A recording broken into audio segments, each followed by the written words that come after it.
The Spanish Announce Table. You have found pro wrestling's best podcast. It is the 443rd episode here of the Spanish Accounce Table. I'm Tim, and that's Tom, and we are going to talk a lot about pro wrestling tonight. We are very excited to talk about AEW Dynamite, AEW in general, because we love AEW. We have some WWE to talk about through Tweet the Table, which reminds me to tell you, get on your Twitter, follow us at Table Show, and use hashtag Tweet the Table while it exists. And then we're going to talk about some things that happened in history on this day in pro wrestling history, because we like to hop in the Spanish Announce time machine and have some fun. But Tom, what's new with Tom, man? How you feeling? You excited? You happy to be here? You look about as excited as Hook here. I'm good. Yeah, right there. Yeah, right. I'm good.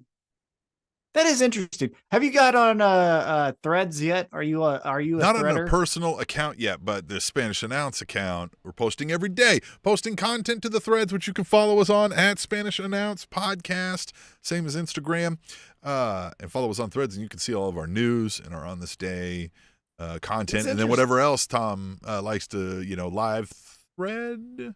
So we haven't worked that out yet. Yeah. Well, here's the interesting thing is, so I was doing it last night. I was doing both on Threads and Twitter, because Twitter is still consistent. Yeah, you gotta go back and forth, back and forth. Yeah. I feel like it's work now. Well, but so Threads needs a little bit of explanation. Someone, maybe Zuckerberg, I don't know. Someone needs to be like, so hashtags are a thing, or they're not. Like, because I use it, but it doesn't I don't highlight. think they are, like, right. Exactly. Yeah, and so look, I'm not saying Twitter was the greatest thing in the world. However, Correct. I am saying not all of the functionality is there. Yeah, but yes, on Threads. But hashtags are very useful, because if you're saying there's breaking news on X, instead of scrolling and just you have to click it, and there you go. Not for nothing, they were integral to the Twitter experience, right? Oh, 100%, now, maybe that's a choice. Maybe they're like, listen, we can't copy it too much, or else we get in trouble, right? Now, that said, if we were to say jump to Threads and never go on Twitter, and we wanted fans to use a version of hashtag Tweet the Table, still doing it, I think, would allow somebody to at least scan in other methods, right? But it's nice in Twitter, right? You can just select that hashtag and literally pull up all of those hashtags that have come from the history of Everdom on Twitter, which is nice. Yeah. Maybe they use like a asterisk, right? That you put an asterisk and then whatever the word, so it's not an actual hashtag. But Facebook actually has hashtags, so you would think Threads were, because it's the same company. Yeah. What? Facebook has Facebook hashtags. does have hashtags that you can use in that So manner. Correct. Right. So you would think, right? So it's not like you stole that. Yeah. Again. Hyperlinking any characters is nothing. Like, Twitter didn't have a trademark on that, right? Like, that wasn't anything unique, right? You can hyperlink any fucking thing you want. So interesting, yeah. But anyway, that's all to say. Join us on any social media you like. We're on all of them. If you have any questions, go to SpanishAnnounceTable.net, and all the links are there. At SpanishAnnounceTable.net too, you can subscribe. You can say no thanks, or you can subscribe. It's completely free, and that helps us out. You get all of our daily content delivered directly to you daily, so you don't forget about us. And speaking of not forget about us, Tom, have you looked at the live YouTube chat lately? I'm looking at it right now. There's a whole bunch. We got Justin Floor, we got the Masked Mauler, we got Jeffrey Sills. Yeah. All of them are contributing and talking amongst themselves, and obviously we'll hit on some of their topics. Masked Mauler, I did want to mention, RIP to Mansoor. He unfortunately passed away. Or excuse me, Mantar. One thing that I would like to say, though, from you had mentioned the Spanish Announce Table, the news, Substack, and the news that you have. For long-time listeners, I would just like to take this victory lap and to pat myself on the back as much as I would like, because as your second story of today's news, Fox said SmackDown isn't sports, it's entertainment. And wow, isn't that something? Isn't that something? Yeah. That the powers that be that run the programming categorize it not as sport. At Fox Sports. Yeah. Named it entertainment. Interesting. Yeah, very interesting. It is interesting. Yeah, Justin Floor says putting the kids down, but I'm here, gents. That's great because we're going to talk to Justin Floor a little bit more in depth later because he's got a fun question that we're going to talk about using hashtag Tweet the Table that we mentioned earlier. Jeffrey Sills says, "What up, guys? Shout out to the best tag team since the Bang Bang Gang." By the way, did y'all see that match with Bullet Club Gold?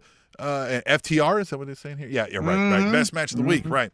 Yeah, man. We got a lot of AEW to talk about, right? So yes, join us live when we do this show without fail every week, kind of at 7:30 precisely-ish, 15:45, somewhere in there, right? Stay tuned to those social medias, right? Yeah, the one true time zone, Central Time Zone.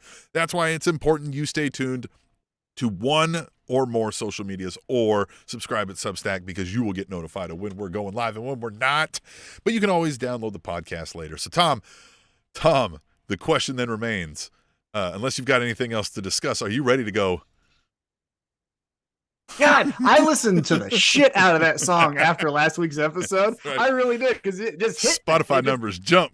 It just hit me right in the heart. Yeah. Back in, You're out there like doing your workout. You're like, fucking getting a little further on them deep knee bends, right? Yeah. Oh, I picked up the dog and we were dancing. You know, I was doing the dog dance, everything. It was back in time. Yeah. Fuck it.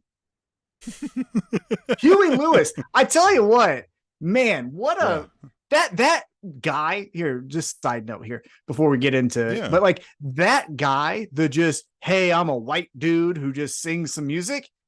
It doesn't feel like that exists anymore, right? Like everyone is like, I am a dancer.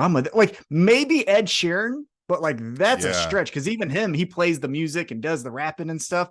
Anyhow, but yeah, let's do it. Let's go. Yeah, that's good. Yeah. Shout out, use the social media. Tell us if you got an example of somebody that Tom is looking for. Jeffrey Sills says, still can't hear that song. Back in time. I don't know. Here. Yeah. You're not hearing it on the show? You should hear it on the show. Let me take a look right now. I tell you what, I can look right now and see if you guys can hear it or not. No, you keep doing it. I got the YouTube. Look right here. I got it right here. Look, let's see if this is better now. Check this out. Back in time. How about that? I bet it's working now. Somebody tells in the chat, I know there's a little bit of a delay, but we'll move on and we'll fix it later if it's not working anyway. But Tom, this is when we hop in the Spanish Announce Time Machine and find out what happened in pro wrestling, right? We like to talk about the next week coming up so that you're armed with information that you can look like the cool person in the room by knowing a fun fact about the day related to pro wrestling. So, Tom, are you ready? You ready? He's still hanging out over there. I am ready. No, I was trying to check it. So anyhow, let's keep it moving. I think he's got it. There it is. All right, there it is. Got it. All right. There was a setting off. They're correct. They could not hear it. It happens. Not that they were lying to us, but maybe they were.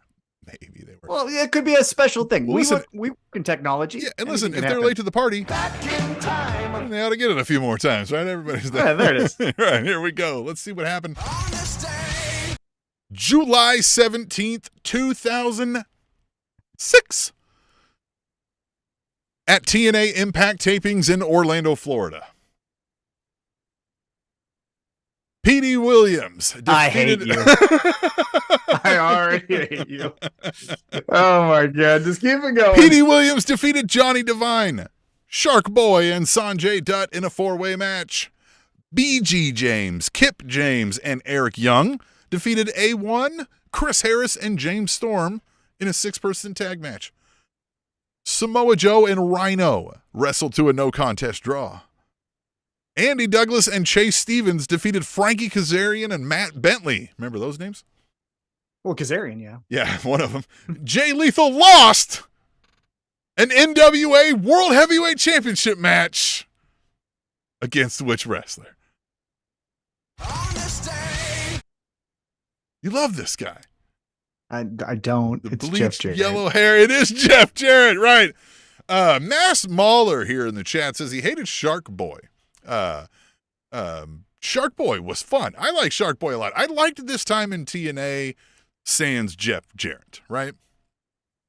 Maybe a little later than this. Yeah, just a touch. Because like when Rhino went over there, he was the top guy, and it's like, come on. Yeah. Yeah, I feel maybe more like, when did they get on Spike? That's really, like I said, when I really was honing in. That was when Kurt Angle went over there and all of that. I think, but I will say, so that was more like 7, 8, right? Yeah. 2007. I will say, I will say, when Christian Cage was over in TNA, man, he killed it. He was really good. So, yeah, anyhow, fucking Jeff Jarrett. Way to go, Tim. Way to fucking go. Knocked it out of the way for you so we can move on. Right now you're going to have a smoother ride as we go. What do we got? Yeah, there you go. Now I'm in a good mood. Whatever. Huh? Jeff Jarrett, who? Whatever. Jeffrey Todd is in the chat also here. He says, who likes Shark Boy? Oh, man. And Justin Flores says Shark Boy was from MTV True Life. I didn't realize that. That's fun. All right, let's go on. Let's see what happens. July 18th, 2022. We're going back 1 year, Tom. Fuck. That's going to be I would have rather you said like 86 or something. I don't know what the fuck happened. I know. That's why I was like, he's going to know less about this. WWE Raw was held in Tampa, Florida. Bianca Belair. This is fun. This is a trip way. Bianca Belair retained the Raw Women's Championship in a match against Carmella. Akira Tozawa defeated Tamina to win the 24/7 championship after Tamina defeated Doudrop to win the 24/7 championship. After Doudrop defeated Alexa Bliss to win the 24/7 championship.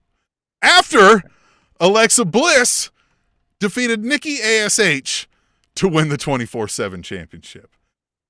After Nikki ASH defeated Akira Tozawa to win the 24/7 championship. After Akira Tozawa, it's hard keeping track of this list.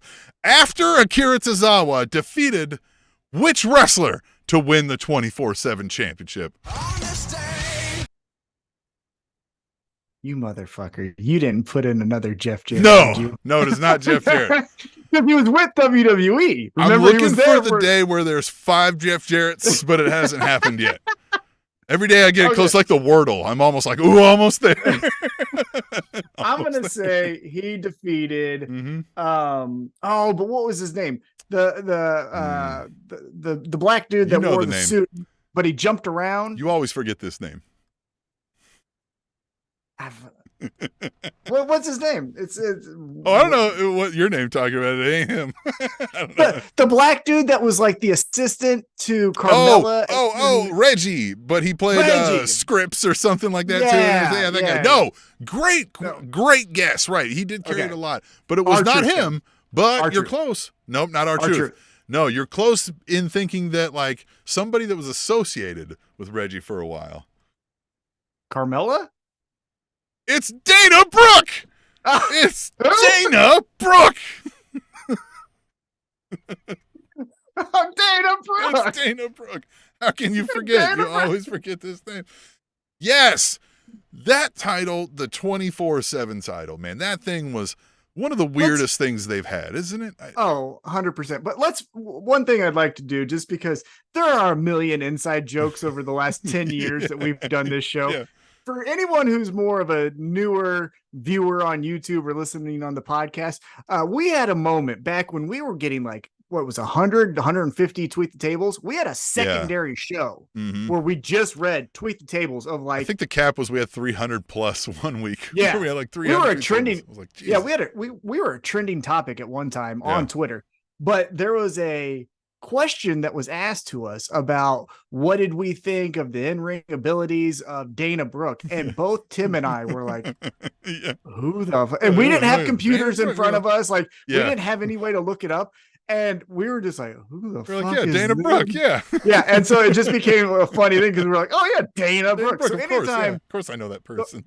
So anytime a Tweet the Table or someone in the chat mentions a wrestler that neither Tim and I know, most likely you're going to get Dana Brooke. Oh, yeah, it's Dana Brooke, of course. Yeah. If we're blanking on a name, it's Dana Brooke. But this was actually Dana Brooke.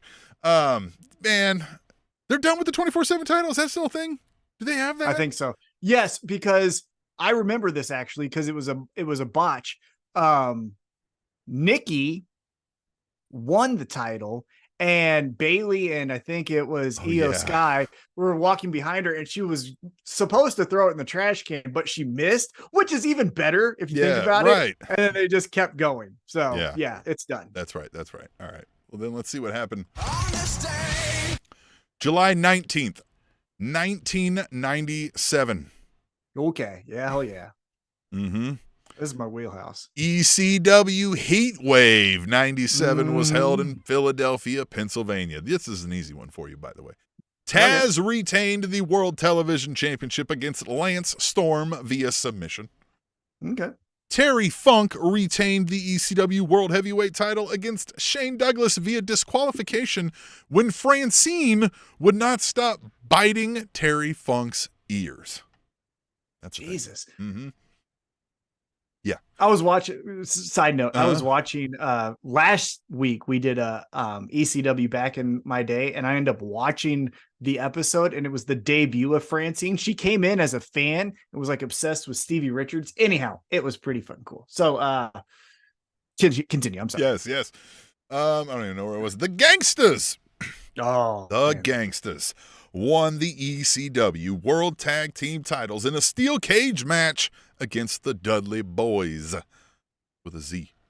The main event featured one of the most heated storylines in ECW history when the team of Rob Van Dam, Sabu, and Jerry the King Lawler defeated the Sandman, Tommy Dreamer, and which wrestler in that wrestler's final match ever? Dude, this was so fucking cool. If anyone hasn't seen the period of time when so obviously people are going to remember when ECW invaded Raw and Sabu fell off the R and all of that kind of stuff. But then the reverse happened where Jerry Lawler came to ECW. If you haven't seen that, it is your duty as a pro wrestling fan to go watch that whole storyline. The wrestler you're talking about, though, in like a fever dream, because then he actually had a really fucking cool storyline with Shane Douglas and the Triple Threat. Rick Rude, right here. Look at this guy. Rick Rude. That guy was the guy, and man, he was so fucking cool. He was so cool. So, and of course, he turns on Sandman and Dreamer, costing them the match. Again, for the new folks, which a lot are in the chat right now, my mom loves Ravishing Rick Rude. When I tell the story that when I was younger, I would be watching wrestling, and she would come in the room and be like, "Is that Ravishing Rick?" And it would be whomever it is, right? Earthquake or something. She would be like, "He ain't no Ravishing Rick." And she would just keep walking on. But sometimes it would be Ravishing Rick, and she wasn't going anywhere. And then I saw a photo of my mom and dad circa 1975. And my dad's got mustache. He's got some long hair. And I was just like, son of a bitch. Mom had a type. Now, Dad did not have the ravishing body. I'm gonna give Dad that, right? Like, sorry, Dad, right? But I got the genetics too, don't you know what I mean? Thanks for that. But she was ravishing Rick out, and this man, he was so cool. He was so cool then as a heel, right? Just the coolest guy in the room, and then early DX, he was the coolest. ECW, he was the coolest. NWO, he was fucking cool, even though he didn't do much there, but. Yeah, actually, the coolest thing, one of the most interesting things that I think in pro wrestling that I don't think is talked about a lot is when he was in the early stages with DX, like Hunter and Triple H and China, and they were walking, he was also doing dates in ECW. So, like, if you go to the network, you could, like, this is one thing. Here you go. Here's a little nerd thing that I like to do when I don't have time. I like to pick a week in pro wrestling during the Monday Night Wars and be like, who had the fucking best show that week? So I'll watch a Nitro, I'll watch an ECW TV, and then I'll watch a Monday Night Raw and be like, who was the fucking thing? Anyhow, if you pick that time period, a little after July, Rick Rude was with DX, walking him down and all that stuff. And he didn't really do much, but he was still the fucking coolest guy with the briefcase and everything. But then in ECW, he was in a storyline where he wanted to bang Francine. And so Shane Douglas was like, yep, if you be my mentor. And he's like, sure. And then, so that happened. And then Rick Rude was like, I'm going to take you to new heights that you've never been before. And he's like, okay. And he gave him challengers. End up, he paid off Bam Bam Bigelow, his right-hand man, Shane Douglas's right-hand man in the triple threat to then beat Shane Douglas for the world championship. God bless it. That was fucking cool. And then he'd be back on Raw walking out with China. Yeah. And Well, didn't he Triple also H do he was on Nitro and Raw on the same well, night? that was, that was because of the Montreal screw job. He said, fuck this. I quit on the spot. They still taped that show. Then he shows up on Nitro. Yeah. Rick Rude, one of the coolest stories. Oh, yeah. All He was cool. Awesome. Mass Mahler says, I don't think any Fed will be any better than ECW. Funk, RVD, Taz, Sabu, Balls, and Axel. I tell you what, I had this discussion kind of with myself, but my wife was there and she doesn't give a shit, but I was just talking to her. The hardest she overhears your ramblings to the ceiling. I talked to her, but she's whatever, fucking who cares? Right, yeah. She's not cataloging it all. Right? Yeah, whatever.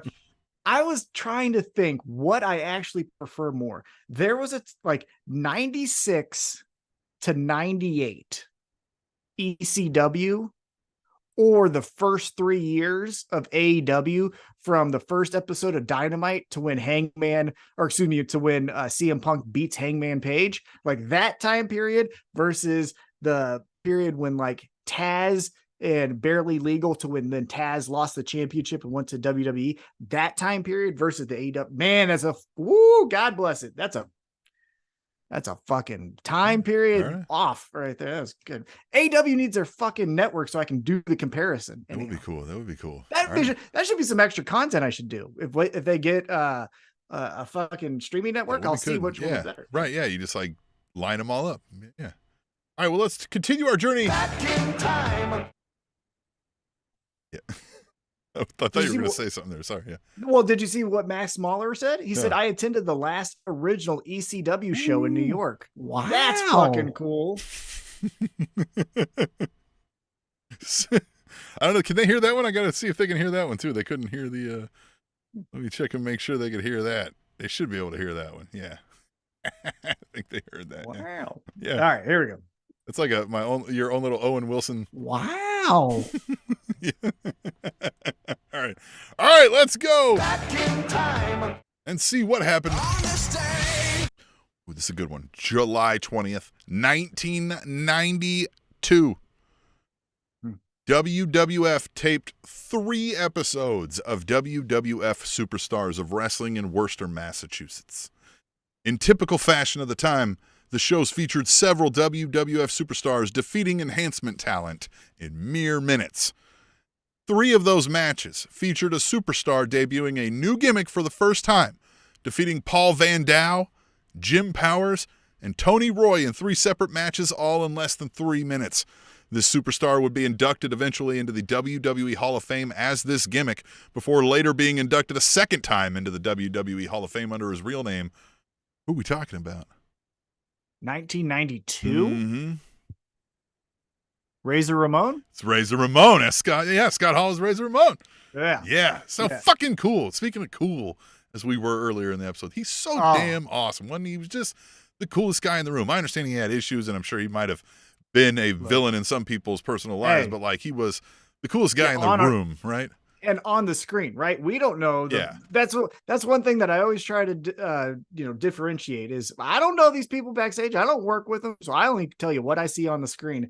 I tell you what, that was another thing. I think we had this conversation around the time that Scott Hall passed away, but I really think, not kidding at all, I think Scott Hall is one of the top 5 best pro wrestlers of all time.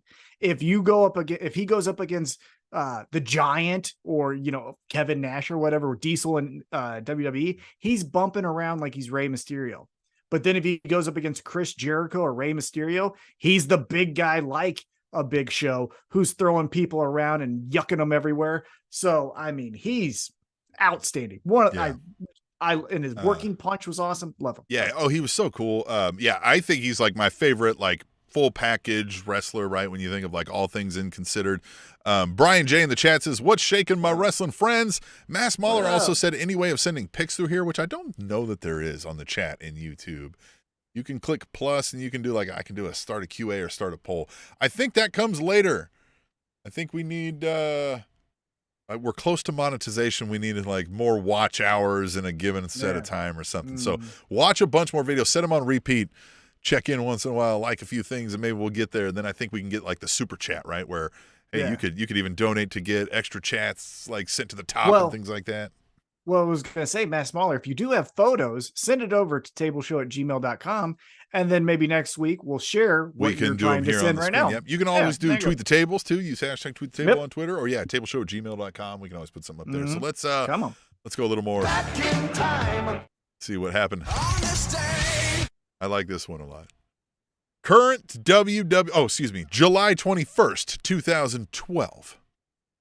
Oh, that's a bad time. Current WWE personality Adam Pearce won his 5th and final NWA World Heavyweight Championship when he won a 2 out of 3 falls match against reigning champion Colt Cabana. Tom, what city and venue did this historic title change occur? Kansas City. Kansas City. This was Kansas City, Kansas, in the Kansas, Turner Rec Center at Metro Pro Wrestling. Dude, that's another, man, you're picking some great ones. Yeah, this is good. Their cross-country rivalry where they picked a Kansas City. I think then they went to Pittsburgh. There was, I think, a Los Angeles one as well. Mm-hmm. They were just going across the country doing different gimmick dueling matches. it out. It was like a dog collar match, a 2 out of 3s. That is one of the best independent rivalries of all time. Bar none. Oh, I agree. Incredible. And I like this one very specifically because, again, it did happen in the Turner Rec Center, Metro Pro, which we were very fond of, very much friends of the show there, in Kansas City, Kansas, which is part of the larger Kansas City metropolitan area, home of the Super Bowl winning Kansas City Chiefs. And the match winning Mahomes and Kelsey, and the multiple ESPY winning Mahomes and All Kelsey, and all of it. Yeah. By the way, I was at that match. The Colt Cabana. Were Adam you? Pearce. I was not at this. I did not know of Metro Pro at the time. I think I had just moved back, I think a year prior to that, to the States, and hadn't found out about Metro Pro yet. I was saddened to learn that this happened here, so I'm glad you were there. That's fun. It was so cool. So cool. Anyway, let's keep it moving. Well, that's it for on this day, man. So we can go move on. Let's talk about some. We've got some tweet the tables, right? And Justin Floor was in the chat here earlier. I know he said he was putting the kids to bed, being a responsible father figure, right? Brian J says Chiefs. We encourage that. Anybody want to shout out the Chiefs? We'll interrupt the show for that. All right. So back on here, Justin Floor. The reason we're bringing him up, and I hope he's back in, but if not, he can catch this later back on the podcast or review the live stream on the YouTube. He sent a tweet the table, Tom, that has an interesting question, right? Yeah. All right, let's talk about it. It says, what is a wrestling item that you couldn't get when you were younger, but you can get it now? An example he gives is mine would be the DX jersey, hashtag tweet the table. So, is Tom, you've been doing the T-Mac toy wrestling, right? You've been collecting the figures. Is that your answer here for this, or is there something else you would like to say here? Well, so it's different. When I was, oddly enough, when I was high school, middle school, I wasn't into action figures. When I was a child, I definitely was. I had all of them. But then I kind of just kept them around just for nostalgic purposes. But I lost interest in it. And then obviously fast forward to now I'm not able to physically do the things I was doing. So I found a new hobby, which was this again, right? So I wouldn't say it's an action figure. However, I did get finally a Sting. Here, let me put it here. So it's there. Yeah. Fucking cool. I love this one. But I think something I couldn't afford when I was a kid, but now I can, was the Austin 316 shirt. I wanted that so bad. One, my parents were like, you're not putting that in our household. Two, it was a little bit more expensive than I could get. And three, every time I went to the show, it felt like, maybe I'm exaggerating here, but every time I went to the show, it was sold out. So I could never get it. I couldn't order anything online because that wasn't really a thing back in the late 90s. But now I can get it, right? I can get 700 fucking Stone Cold shirts if I wanted to, because I'm rolling in it, motherfuckers. Yeah. But I would say right now it would be the Austin 316 shirt. That's probably mine. Was it one of the Jeffs suspects that you're like a .com billionaire and hiding, and maybe I'm wondering if you've hid this from me all these years. You never have seemed to struggle with money from what I can see. You know what I mean? Like, you always got whatever you need. Like, you've never been like, man, I couldn't pay my fucking, fucking brother. Really wish I could have got this thing. I raised myself, and I know how to get money when I need money, and there ain't no worries over here. Okay, all right, yeah. I know how to navigate these streets. You know what I'm saying? Yeah. You know what I'm saying? You know we got floor seats. You You know how we got floor seats. Yeah, that's true. Yeah, you were just on a whim. Like, you want to get some floor seats instead of these tickets we already have that I'm not even going to try to sell to anybody else. Just leave them empty. Yep. I think you rolled up and stored some cocaine and then wiped your ass with them tickets even, I think. Allegedly. God. All right. I wish. Allegedly. Yeah. That would have been fucking. There would have been another brawl out if I would have fucking done that shit. Chicago, you just ask around, I think, right? What up? Again, this is coming off a Tweet the Table from one of our greatest friends of the show. You're all our greatest friends of the show, and one of you is Justin Floor. And he says, what is a wrestling item that you couldn't get when you were younger, but you can get it now? Mine would be the DX jersey, hashtag Tweet the Table. So that's a reminder to all of you. Get your hashtag Tweet the Tables in. Also, Brian J. says, I probably tweet the table too much, and that is false, sir. Nope. That is false accusations. You need to do it more, and all of you need to do it more. And my answer to that, and I haven't got one yet, because now I feel like I've passed the point where, like, I don't know what I would do with it. It's the championship belts, right? Like, as I was a kid, I was always making a belt out of something, right? Like, fashioning some fake-ass belt, and me and my friends would beat the shit out of each other with it. And, you know what I mean? Like, one would fucking proudly, hold that thing up. And I've made some of my various ages in life out of various things, right? I still have one tucked away somewhere that is, not safe for work, as you say, right? It's got some imagery on it that maybe you don't put out there, but like it's Mass Mahler says Tom sells drugs allegedly. Now, but the belts, it was always the belts. So now, like, if I were to drop a couple hundred on a wrestling item, it might be like I might go get the winged eagle, I might go get big gold, maybe something along them lines, right? Well, remember my wedding? I got the tag team championship belt for me and my wife as we got introduced as the first time being married. So yeah, it was great. That is cool. Mass Mahler, actually. So we got some people here talking about this question, which is great. It's a great question. That's why we want you to do the hashtag Tweet the Table. Yes, 100%. And again, one thing that it's just a YouTube thing. We are just a touch behind or a touch ahead of you. So we'll see this a little bit behind. Yeah. There's a delay. Yeah, there's a delay. So, but Mass Mahler. Okay, so first off, Jeffrey Sills said I had all of those Austin shirts, which is awesome. Going back a little bit more, Brian J said he was also at that match with Adam Pearce and Colt Cabana. So, man, look at that. Two future Tweet the Table people just hanging out, not even know it. Yeah, didn't even know it. Yep. You were friends before you knew it. Exactly. And then we had Mass Mahler. You probably bumped into him and were like, watch where the fuck I'm going. Mm-hmm. On your way out, yeah. Oh, dude, I'm still that way, even if I do know you. Spilled beer on him. Yeah. Oh, God. Was it with you when that fucking person spilled beer on me? Oh, I don't know.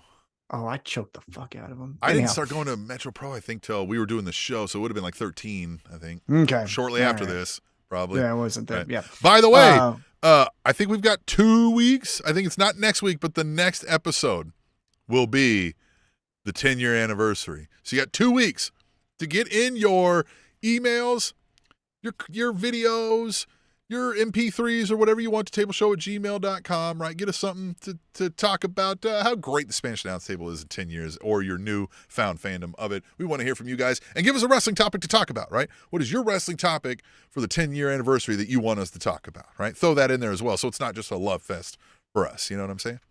Anyway. Yeah, so let's get back to it. So, yeah, Mass Mahler said he had the entire effing collection of WWF rubber figures. Remember the JLNs? He said his mom made him sell in a flea market. Love those, man. Had a Justin bunch of Floor. Yeah, Justin Floor is saying he lost how many times he got in trouble for giving his teachers the crotch chop and middle fingers. Brother, there was a brand new 7th grade center that I went to, and I got the first detention in that school on the second day. I made the foreign language teacher named Miss Shields pop a blood vessel in her forehead because I just got under her skin so much, and it was crotch chops and all of that shit. Were you the open or were you the DX crotch? Oh, chopper? I was the open. I'm always the open, yeah.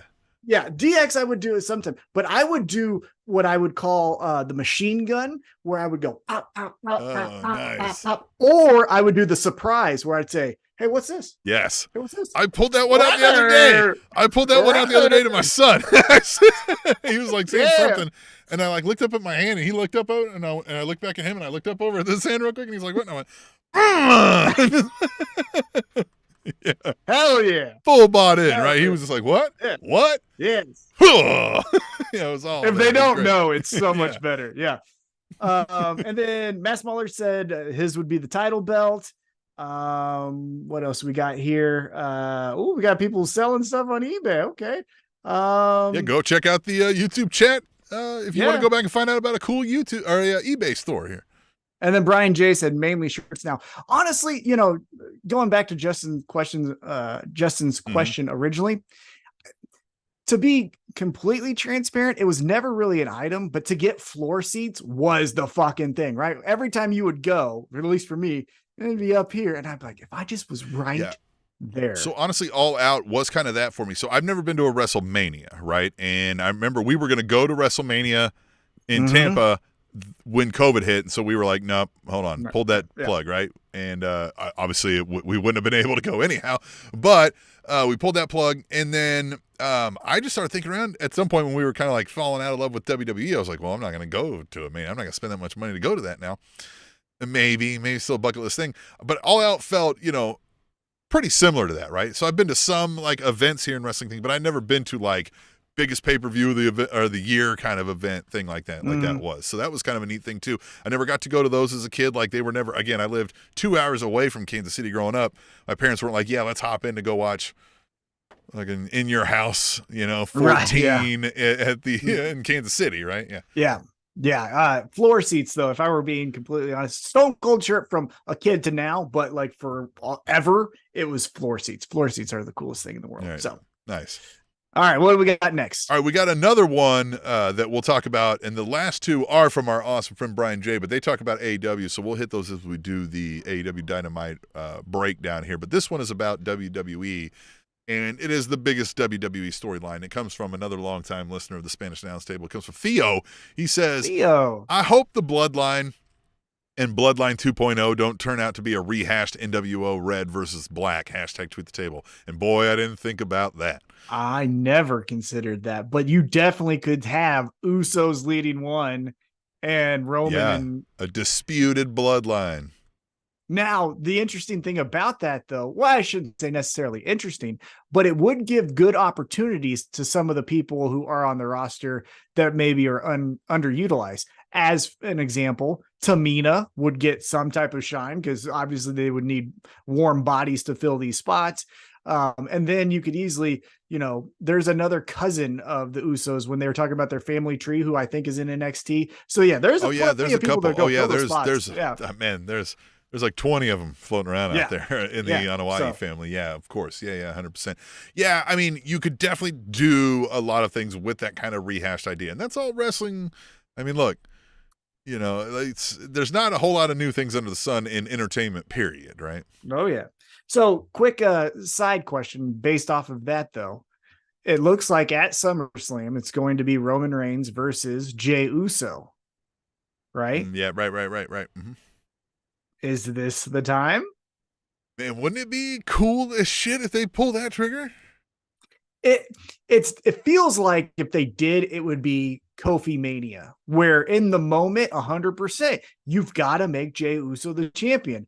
And then the next week on SmackDown, you're like, so Jey Uso's the champ. Okay. Now, if he's the champ while there's this splitting, disputing bloodline factions, and we can keep going on, maybe you curb some of that, right? Where you're like, yeah, Jey Uso's champion now, right? Again, you get that sometimes when the face wins something, especially after beating a long-time heel champion, right? There is a bit of that like, oh, we blew the moment during the celebration, right? I kind of think of Daniel Bryan, right? In the well, he got injured. Yeah, but I mean, that's true. He did get injured, yeah.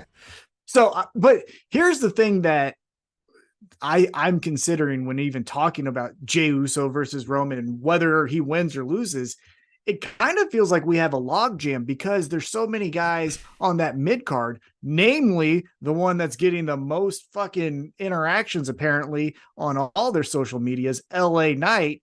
And you can't just have LA Knight as hanging out while we do Jey Uso Roman Reigns 63 at SummerSlam 2028. You know what I mean? So well, that's the thing is now LA Knight's everybody's favorite, so now he can't go up against the face Jey Uso. So now we gotta move him to Raw or something, right? And let's get him. Right. I don't know what's or he on. You can't continue or Raw or what? I don't know. He's on SmackDown, but you can't continue the bloodline and then just go LA Knight and then like LA Knight's still cool, right? he'll peter out, right? Yeah, exactly. Yeah. What was I looking at here in the chat here? Sorry. Brian J said, my dad took me to my first show at Memorial Hall 1978. I was 3, the promotion Central States Wrestling, which again lives on to this day. How about that? Yep. Yeah. LA Knight will win the US belt. Yeah, that feels like a WWE move, right? Mass Mahler says, Mass Mahler says Hogan should beat Reigns for the title. I'm about to get with my brother. Hell yeah, brother. Oh, man, big leg drop too, the whole thing. Yeah, come on. Leg drop. Yeah. Hell yeah, that'll get you. And I want Romans to sell it like Vince sold like the stunner, right? Like I want his legs shaking. Yeah. Would be the best.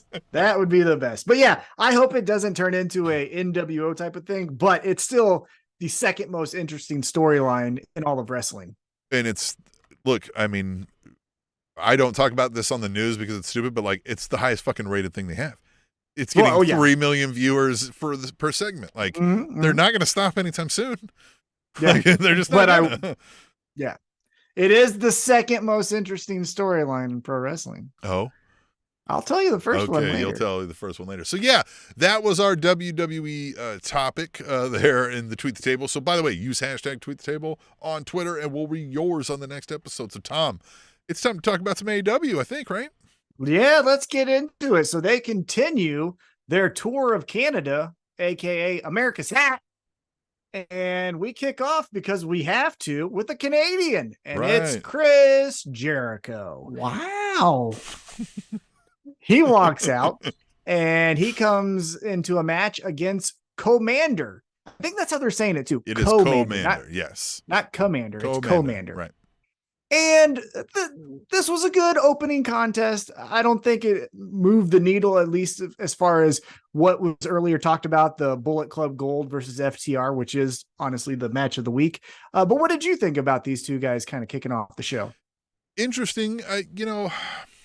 I saw a thing recently where somebody put out like a ranking list of like who had the most matches in the history of AEW, and like Orange Cassidy was number 1.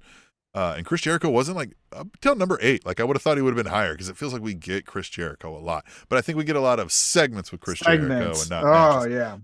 Yeah, I agree. I mean, look, again, if like you said, if the Royals came and asked you to pitch, you're gonna be like, fuck yeah, I'm gonna do it. So I get Chris Jericho of like, he's like, hey, I'm fucking 75 years old. They're asking me to come out here. I'm gonna still do it. I get it from a Chris Jericho perspective. The only saving grace I have when I see Chris Jericho in the ring in these days is if the storyline's cool. And right now his current one is, I mean, this match didn't. Yeah, kind of. So I just thought, fine. Again, Chris Jericho didn't like overtly fuck anything up here that I saw, right? Like he's not terrible. It's just, I just don't know what, there's not much to get behind in this match, right? Commander does a fine job. He flips around. He does some cool stuff. Runs the ropes. Yeah. I thought it was interesting to see Chris Jericho. Obviously he's 51, 50, something like that, to be honest. That he was the big man. It was Commanders doing all the fun stuff. Jericho stands in the middle of the ring and kind of takes all the moves or gives the moves out. So it was fine. Chris Jericho ends up getting the victory. Now, immediately afterwards, a box fan goes off. I'm kidding. It's Don Callis's music. It sounds like a fucking box fan. That thing is so. It's great. It's so bad that it's so good, right? Because you're like, I love this. I love how much everybody hates it, but I also want it to stop immediately. Like, turn it off. It's bad. It's a better version of Right to Censor. Remember when Right to Censor would just come out to the, it was just like a alarms? Yeah. Oh God. But this is not even an alarm. It's like it's a hum. It's like a machine hum. It is like if you were outside of like Area 51's control box room or something, right? It's just the weirdest noise. And he just is strutting with his nips all fucking forward. You know what I mean? Just loving every minute of it. He's the fucking best, man. Don Callis is so good. Yeah. That music. So he comes. You can't even call it music. It's so noise. Yeah, the noise. So he comes out and it's massive boos again. Don Callis is trying to talk. And long story short, he says, hey, Jericho, you don't need to rush your answer to me. It's like, don't worry. Don't worry.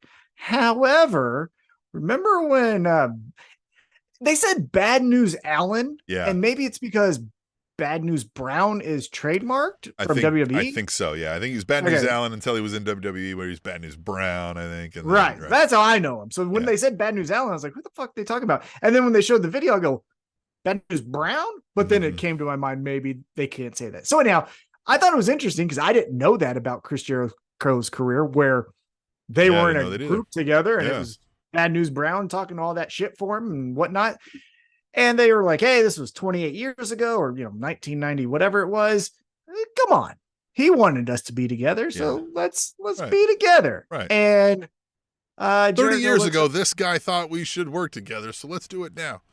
Yeah. Yeah. And essentially he goes like, don't let Bad News Brown down. And Jericho looks up to the sky, and there we go. That's the segment. So we'll get back to this storyline in just a moment. But an interesting first kind of part of the show. I do like when they do these kind of things, though, right? Like, hey, we come out, but let's cliffhanger it. We'll get back to that later. I like that kind of aspect. Okay, so I love Don Callis. We touched on this, right? I love Don Callis. And I said, like, I'm fine with a Jericho segment if the storyline's good. And I like Don Callis, but, like, man, I just don't know where. I'm playing through a bunch of possibilities in my mind, and I'm like, I don't know that any of it's really going to be all that good. What do we care if Jericho sides with Don Callis? Jericho has been a seedy, conniving asshole his whole career. Why wouldn't he align with Don Callis? Like, that's not a shocking moment. And honestly, the thing that I never understood up until this point is, why doesn't Don Callis just say, why don't we combine forces? Let's get the guy who loves his hat and Danny Garcia. Like, let's get all why of wouldn't he people. Want those people helping him too? Like, can I use your army of folks, pal? Yeah, I'll pay you. Right. I don't get why we're only saying Jericho can join and no one else. I appreciate Jericho. I appreciate Jericho. Show the video, right? I appreciate Jericho. Can the Jericho show me some appreciation back? I need some help. Wink, wink. Right. Yeah. Yeah. I don't understand why Jericho into helping you, right? Like, you've got some dirt on Jericho, right? Or something, right? I got a theory of what happens here, but I'll get to that when the time is right. Okay. So after the break, we get a recap of Hook and Jungle Boy and all their saga. And we go backstage with Marvez, and he's standing by an SUV. And Jungle Boy's like, I'm not doing this shit. It's scary in there. I'm a wrestler, and these guys are savages. And then out of just the darkness comes a masked man who forgot to put his hood back and starts punching Hook. Hook gets out of the car. Or excuse me, Jungle Boy gets out of the car. Yep. Hook then follows him. Then we get a little confused of what the fuck we're doing here. So Jungle Boy gets out of the SUV and runs left. Right. He goes right. Yep. Hook gets out, looks at him, says, I might get back into the SUV. The SUV then takes off, and then he goes, keep running. Yeah. What the fuck were you doing with that? Don't run after him. Right. Yeah. I didn't get why he was like SUV guy. Yeah, that was a bit of a miss on that for me. Yeah. Jungle Boy, man, he's really putting his all into this. 100% effort. Yeah, 100% effort. And I want to say, like, I feel like it's a little bit better each time, but it still feels he's really trying, right? He's really trying hard. You can tell he's probably practiced these lines a lot. And I'll say he did, like, get the, like, fuck this, I am, like, violently angry right now at these conditions, right? Like, fucking, who are you? Why are you knocking on my fucking door? Like, I'll give him that. Like, he played that off well, right? But it was still a little, it was too much at that level this whole fucking time because I was told I need to be at this fucking level the whole fucking time, right? But still, I just worry a little bit in that, like, I don't know if this is really, again, I don't know. I wasn't behind Jungle Boy so much that, like, now I'm upset that he's a heel, right? And I just don't know that this helps Hook get anywhere more than he was. My concern, I think it hurts whoever loses here, really, in this altogether. Yeah. Well, my concern is more Hook than Jungle Boy. Jungle Boy could lose this and then go into still practicing those heel things and getting better at being a heel.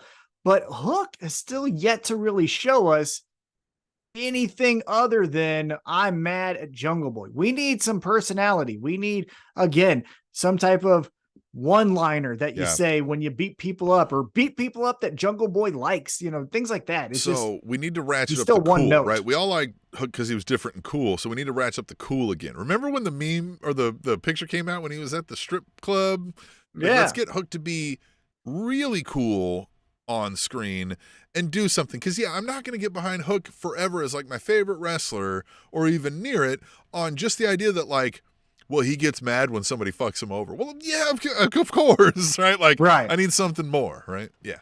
I would say, honestly, what if I, again, had the pencil or pen with this storyline, I'd get Taz involved. I would have Taz meet Jungle Boy backstage and be like, hey, no, my kid isn't here. This is just between me and you. I want to let you know you fucked up. Like, you don't really know what you did. I've seen what Hook has done to teammates in college when they crossed him, and you don't want to be that guy. Yeah. So think about it, pal. Nice. Like something that says Hook is really actually way crazier, way more violent than we think. And I think Taz could do that message for him.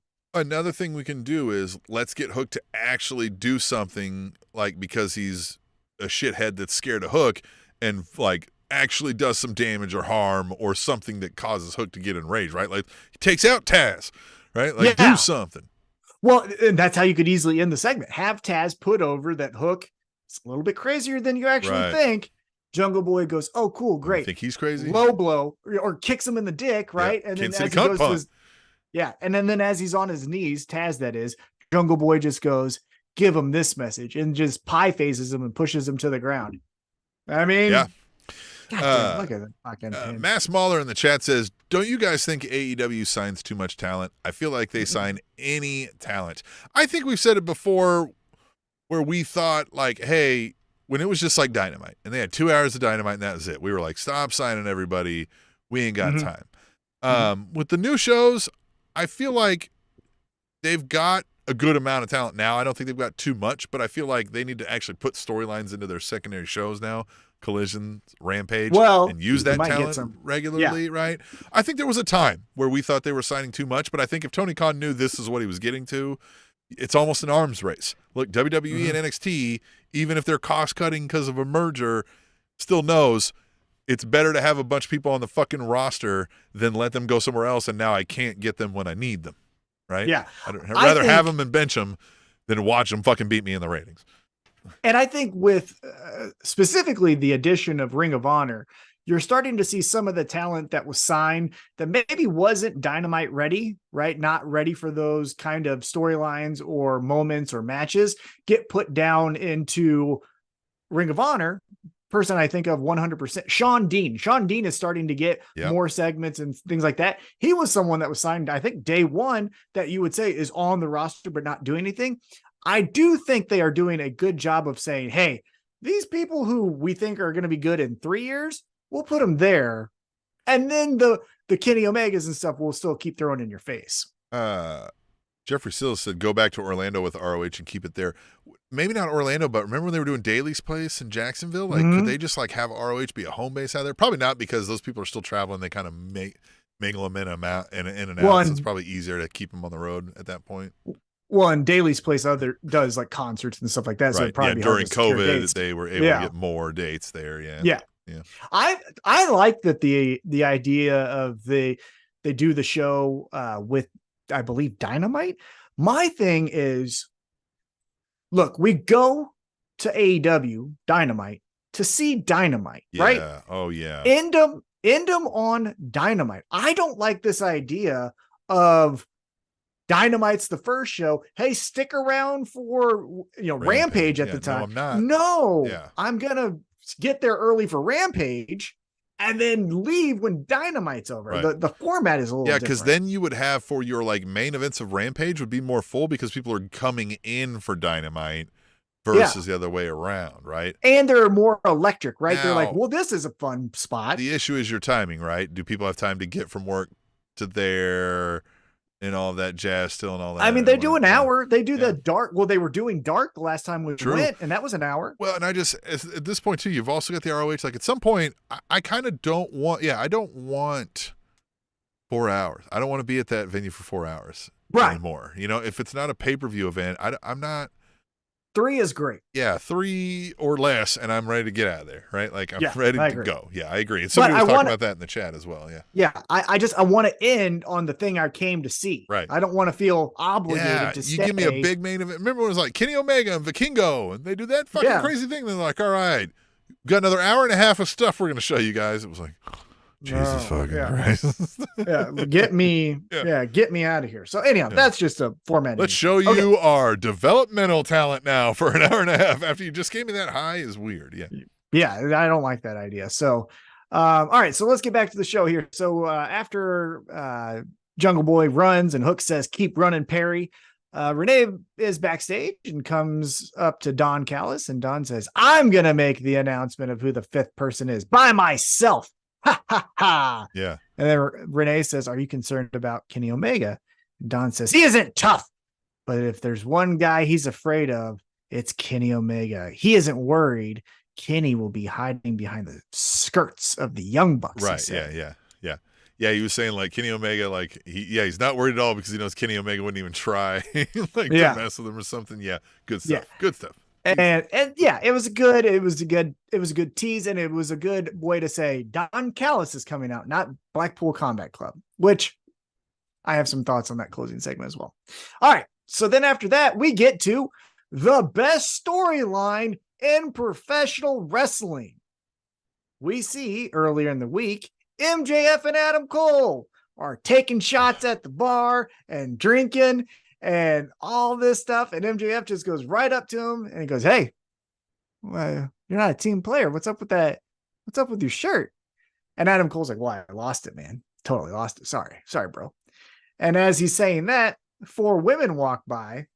MJF, being the MJF that he is, goes, hey, bro, 2 for me, 2 for you, huh? And Adam Cole's like, I'm with Britt. Like, I'm with Britt. Come on, man. Yeah, like, no. And a line that even caught my wife off guard. He says, that's brave. Yeah. What a great line. He's so good. Yeah, I know. I love the guy so much. How brave of you to stay committed to a relationship. Anyhow, so then he goes, all right. Not like, oh, you're a stand-up guy. Like, really brave, right? It was really brave of you to take that take that sacrifice. Yeah. So then MJ goes, all right, well, 4 for me. And he goes over there and they all leave with him. He says something about like, you want to go with the champ or something like that. Then he comes back and we see Adam Cole still drinking. So he's supposed to be drunk. Which, okay. Sure. And then we see MJF zipping up his pants and says something like the Max ride is out of something crude. Yeah. And then Adam Cole's like, you can't talk like that. And MJF's like, really? Like, I can't now? I can't. Why? Right, yeah. Just bury MJF. And as he's talking about that, Adam Cole goes, hey, this has all been great. I have a confession. I didn't actually lose the shirt. I didn't grab it. I didn't want it. But I will wear the shirt if you do my thing next. And MJF's like, well, what's that? And Adam Cole whispers in his ear what they're going to do. Yeah. And MJF goes, what the fuck? Like, and we go right to Fight Forever. And good God, how great was this little segment where they're playing and MJF is like, this is fucking nerdy. Well, you know what? This is actually cool. Yeah. Hey, this is kind of fun when you play with a friend. Yeah. And Adam Cole, as he's playing, starts to realize, oh shit. Yeah. I don't think MJF has ever played a multiplayer game. So he hits pause. And he's like, have you ever played with anyone? And MJF just goes, well, you got to have friends. Yeah, he's like, no, you'd have to have friends. So to do that. So no. And then they have this heart to heart where Adam Cole goes, hey, look, I was going to turn on you and cut you at the knees. And then MJF was like, I was going to do the same thing to you. Yeah. And just like bro hugging out. Yeah. And then they say, well, how about we win these world tag team championships? So then they grab the controllers, they beat FTR, they become champions. And then you get this like 1980s, like Rocky high five to like end the segment. What did you think about this? Great. There is a bit of a hole in the story here with MJF doing the like, well, you would have to have friends and didn't have any friends, is that he's told us before he was the hot shit stud in high school with all the friends in football. Well, he could have had all the hot shit. He could have been all the hot shit football player. Fans didn't have any friends, right? Yeah, everyone's high fiving. Well, they certainly weren't playing video games. Virgin, right?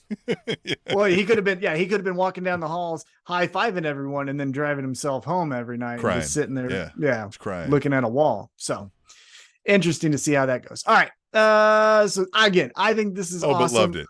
Yeah, I love it. The timing of all of this, right? This is what I'm saying. Like AEW, we've lamented their poor production at times. Give me more of these pre-tape things if you can get it right like this versus some of the stuff that happens live, man. Yeah, 100%. So then they win the game and then they celebrate. Darby Allin and Orange Cassidy is next, taking on Sammy Guevara and Daniel Garcia. And this seems like the reverse of MJF and Adam Cole, where Sammy Guevara and Daniel Garcia are the best of friends. Right. Like, hell yeah. But are they? Because Sammy Guevara seems to give the side eye to Garcia. And in this match, they're going back and forth, back and forth. Swerve Strickland comes out, gives a little drive-by to Darby Allin, and then Sammy Guevara takes advantage of that, wins the match. Garcia's like, hell yeah. And Sammy Guevara's like, hey, man, to Darby, I know how that ended, but like, you're still cool with me. And first, what did you think about the whole match? That was a weird like mix of that going on there. I thought it was like I was like, hey, we got a lot of things going here. And I know we've talked before where we liked, the old ECW days where things blended a lot. I was like, but this isn't necessarily how I meant, right? Like not just everybody out the ring at once. But yeah, the look Darby gave Sammy though for me was he was kind of like, bitch, for real, like fucking fine, right? Like shake your hand, whatever. Fucking feels gross. Here's my thing. Fuck Sammy as a babyface. He's the Miz. Yeah. The Miz sucks as a babyface. Nobody likes this guy. And Sammy sucks at I get it that we did that backstage thing and he was like, this is my dream and all that. And that's heartfelt and all that, but fuck that. No, again, just like with Roman Reigns, I'm not going to feel fucking sympathetic for the good looking guy with the hot wife and now the kid on the way and all the millions of dollars he's making to be like, oh, he got beat up. Oh, fuck that. Oh, no. Yeah, well, and we've talked about this too with Sammy Guevara. Sorry, bud. Top 5 punchable face in wrestling. If he's not the most punchable face in wrestling right now, he's top 5 all time, maybe. Like, it's just one of those where the people aren't going to get behind this guy that way. Honestly, if I were to do it, if I were to be tasked with, you got to turn someone in JS babyface, I'm picking Daniel Garcia. Yes. This fucking stupid ass dance that he does. I'm fucking doing that everywhere, man. I'm going out this weekend just to do it. Yeah, it's so fucking funny. So, yeah, they move on in the tournament. We'll see who their opponent is next week a little bit later. But before we get there, we get this Nick Wayne video package. So now we heard last week. You know what we forgot about? No. Tweet tables. Oh, let's go to them. Let's hit Brian J real quick because he's got one about Nick Wayne. But before we talk about the Nick Wayne one, Brian J said, let's talk about the Nick Wayne one. I don't know what's going on here. Actually, something's not. There we go. He says, damn, Nick Wayne and Swerve, hot damn. Hashtag tweet the table. Before that, he said MJF pumping up in that ring entrance waiting on the boom. Classic. Oh, so that's even later in the show. Even. Yeah, we're getting there to we it. go. We're getting there. So, yeah, damn, Nick Wayne and Swerve, hot damn. Yeah, you were hitting this Nick Wayne character, right? We've heard a lot about this Nick Wayne guy, and we finally get Nick Wayne. Yeah, I think this is interesting, especially for AEW, who doesn't give us video packages on Hiroshi Tanahashi or Kajita or Ishii or any of these fucking guys But we get 7 fucking weeks. It feels like it's been 2, I know. But Yeah. like we get all these 7 segments of Nick Wayne. Everybody talking about how Nick Wayne is going to be the future of pro wrestling, right? But you keep telling me Ishii's fucking cool, but you never showed me why. Yeah. Like I'm just supposed to, okay, you say it, so I guess I'm taking your word for it. I just thought it was interesting that we've had so many people in AEW come in with kind of just like, you know who it is, right? And we're like, I guess, sure, right? Tyra Valkyrie, right? She came in and was like, I'm the fucking shit. And I didn't know who she was. So I was like, okay, I guess you are. But then Nick Wayne is like, check me out, motherfuckers. Coolest guy here. And I'm like, okay, I guess you're the shit. And we'll talk about his match here in just a second. But we get the Nick Wayne video package. We get his point of view of his upbringing. So we got Darby's point of view of Nick Wayne's upbringing and how he's his mentor. Now we get it in Nick Wayne's own words. We move on and we're backstage with Renee and Adam Cole, and Roderick Strong, still in that neck brace, is like, hey man, I hope he like... keeps that on forever. I hope it becomes forever. Like, becomes the Bob Orton broken arm thing. Yeah. Yes. Yeah. Remember when Heenan wore that neck brace forever? Like wear it forever. And so Adam Cole is talking to Renee, and then Roderick Strong walks up in that neck brace, and it was like, dude, are you actually like becoming friends with MJF? Yeah. And Adam Cole's like, hey man, he's not that bad of a guy. He's kind of cool. Yeah. He's kind of cool. And then as he's explaining how cool MJF is, MJF texts him, and he just shuns Roderick Strong. That's the thing that's interesting is there's no like, I'm going to wait on the text. It's MJF. I'll look at it later. It's Roderick Strong. Bye. What's this? Yeah. Wall goes up. He's like, oh, I forgot you were still standing here, buddy. Fuck, yeah. And in this text, it's MJF saying like, hey man, these guys are big. I just walked past them backstage. I think I have the flu. Yeah. Sorry. MJF is so fucking good. Yeah. It's so fucking good. It's so fun. And then Adam Cole's like, I gotta make a text, we'll be here. And he runs off. So then we're left with Renee and Roderick Strong, and both of them are like, is this really happening? And that's how the segment ends. We go right into Brian Cage and Big Bill Morrissey taking on MJF and Adam Cole. And I'll tell you what, the tag team division at one time in AEW was the best, maybe of all time. You had so many. Yeah, it was so good. Santana and Ortiz, the best friends were hot, FTR, all that stuff. Now it's kind of cooling off, right? There's not a lot of juice behind that division. Yeah. I kind of forget FTR are the champs. Yeah. Well, 2 guys that would add some pop to it are these action figures, fucking Big Bill and Brian Cage. Having these motherfuckers throw people around was cool as shit. Yeah. And that's how they played in this match. But Big Bill cannot be the name. We've got to do something different here. Yeah. Just Bill and Brian. Just make them, you know what I mean? Just be Bill and Brian. No, something. It needs to be something different. But I like it's Bill and Brian. Your tag team champions of the world. No. But visually, Bill. We got a rebel trucker in the chat here. Oh, what's up? Yeah. What's going on? Rebel trucker. Miss that guy. All right, but going back to Brian Cage and Big Bill. Visually, if I say, hey, there's this new promotion, here's their tag champs, you're going to say, what the fuck is, because and Brian Cage still blows my mind every time I see him when, like in this match with MJF and Adam Cole's on his back. He has MJF in this crossbody suplex and fucking throws both of them. Like he's an action figure. Yeah. They could call themselves HGH. That would be fucking awesome. That, by the way, side note. Come up with something that it stands for, right? But let's but then they're just HGH and they're out there all fucking Scott Steinered out. Yeah, I think that's actually pretty great. By the way, side note, AEW Fight Forever. Have you gone through all the moves? Oh, like on Creator Wrestler? Yes. Yeah.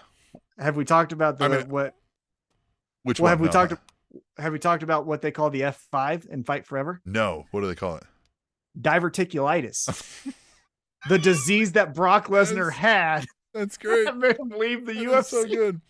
Big Josh says, just a little FYI, I've been staying in y'all's neck of the woods lately. I did not know that. We got to hang out. Gotta do something.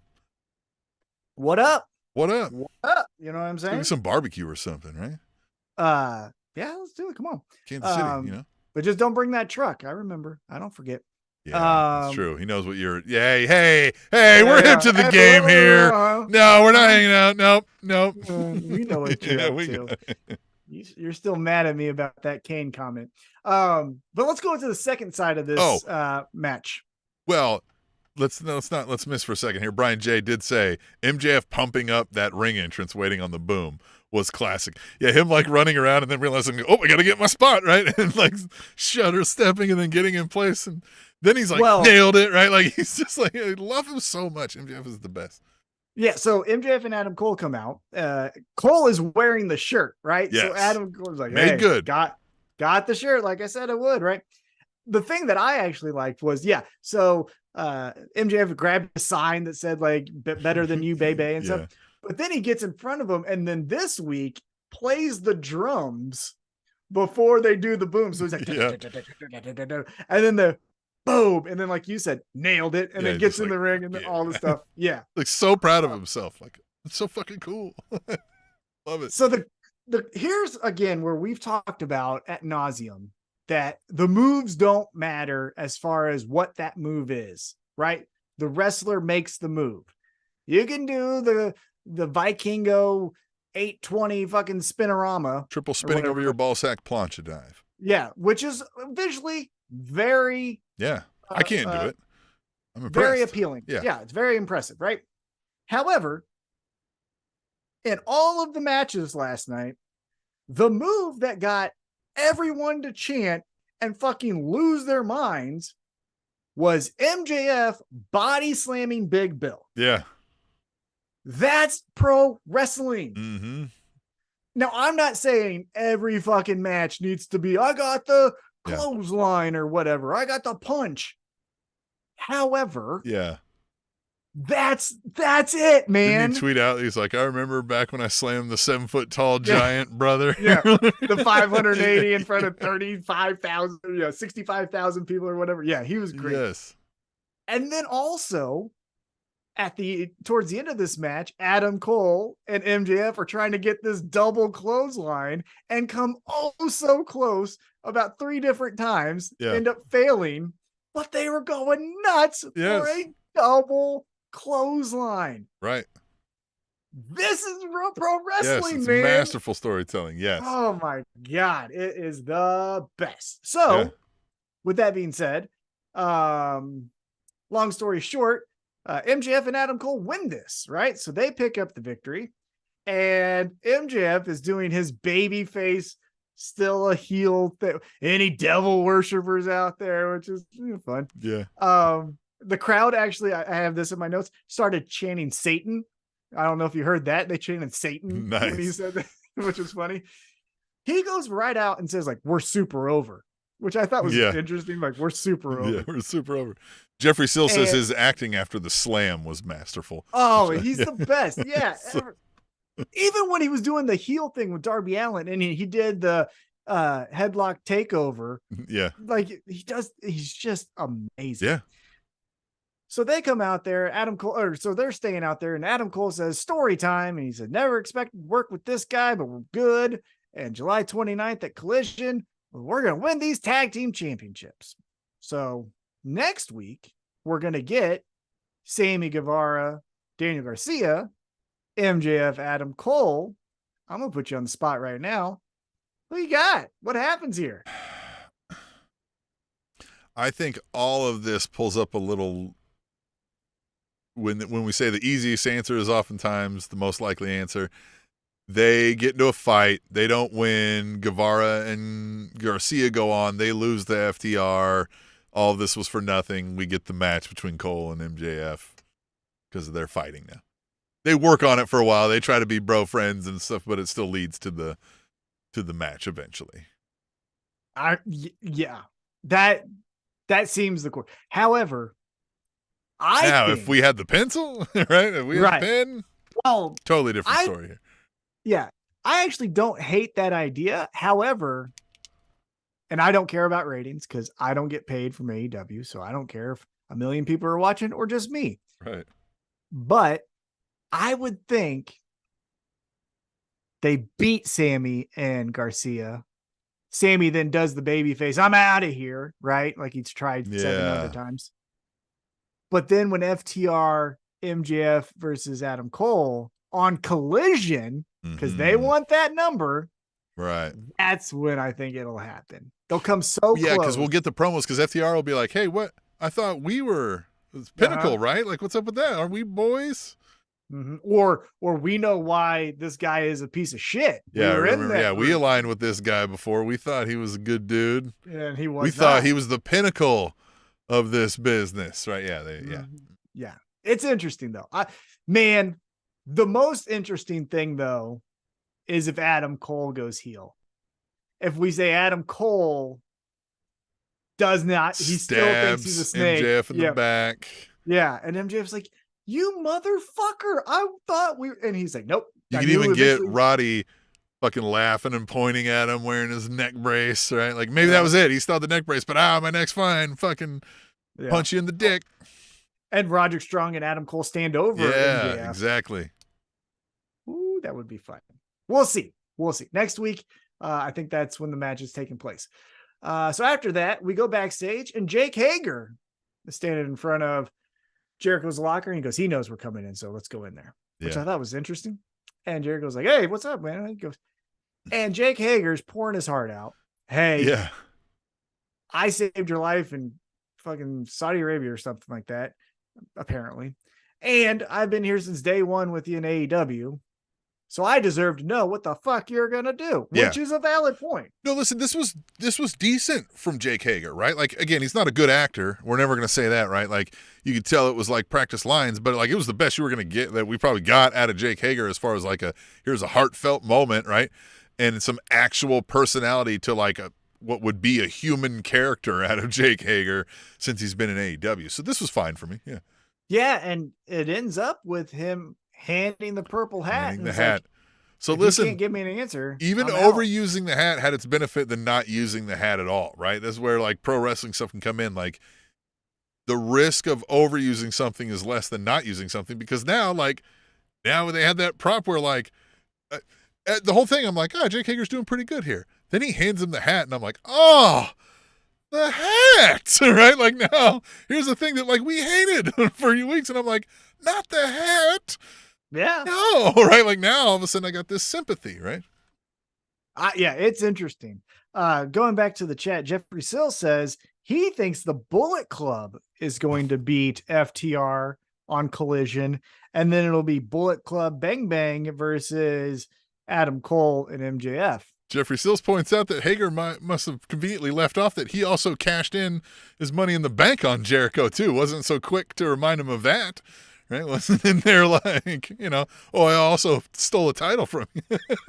Oh, yeah. Well, I don't remember that shit. I mean, that was the lost period of WWE. Jeffrey Sill says he doesn't like that hat anymore. He should have said, instead of saying like, until you can be straight with me, I can't run with you, should have been like, until you can be straight with me, I don't like this hat. Like you should have gave him that and left on that fucking line. Like, until such time when you can be honest with me and straight with me. I love that idea. I don't like this hat. Love that idea. Damn it. Missed opportunities. But, I mean, it was still good. Like you said, it was still good. So let's keep it moving here. Then we get back into the ring, and technically it's right before the main event, even though we had an interview segment that ended the show as a match. It's technically right before the main event. Which is what we do in AEW. You know what time it is. Let's do it. It's time for the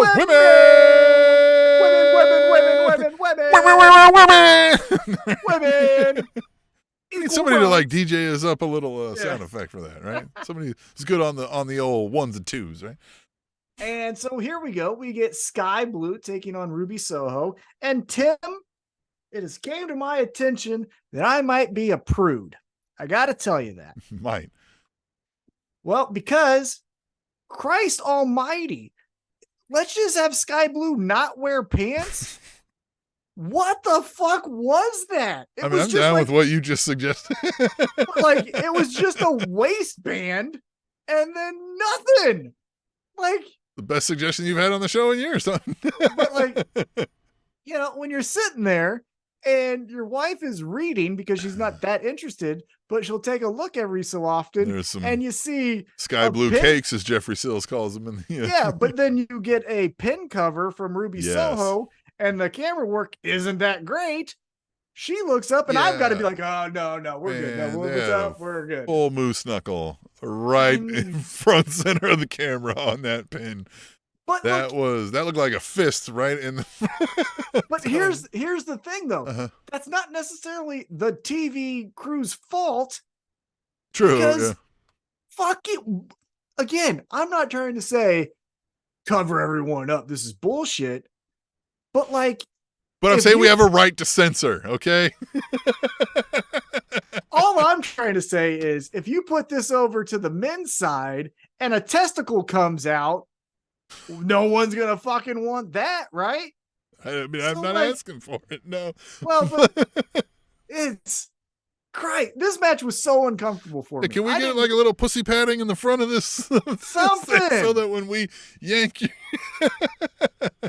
I mean, I don't need to see the hamburger imprint. You know what I'm saying? yeah. I mean, so I don't even know what happened in the fucking match. I know that Ruby Soho won. I know that she faked a face injury, which I did think was good. I did think when she like hurt her nose and they played it up, I was like, damn, did she really break her nose? And then haha, psych, I actually got one over on you. And she wins. But I could just Sky Blue's blue spot was just all right. Again, I want everyone to know. I'm glad Big Josh is with us. Theo's been with us tonight. All of our longtime listeners. We've said this before. 2 weeks is our 10-year anniversary show. We want you to send in some MP4s, some videos, audio clips, email, whatever you want. Whatever. Give us a wrestling topic that we should discuss for the show, and then tell us something that you remember or that you love about the Spanish Accounce Table. Because I want to talk about 10 years ago, Tom, when we started doing this show.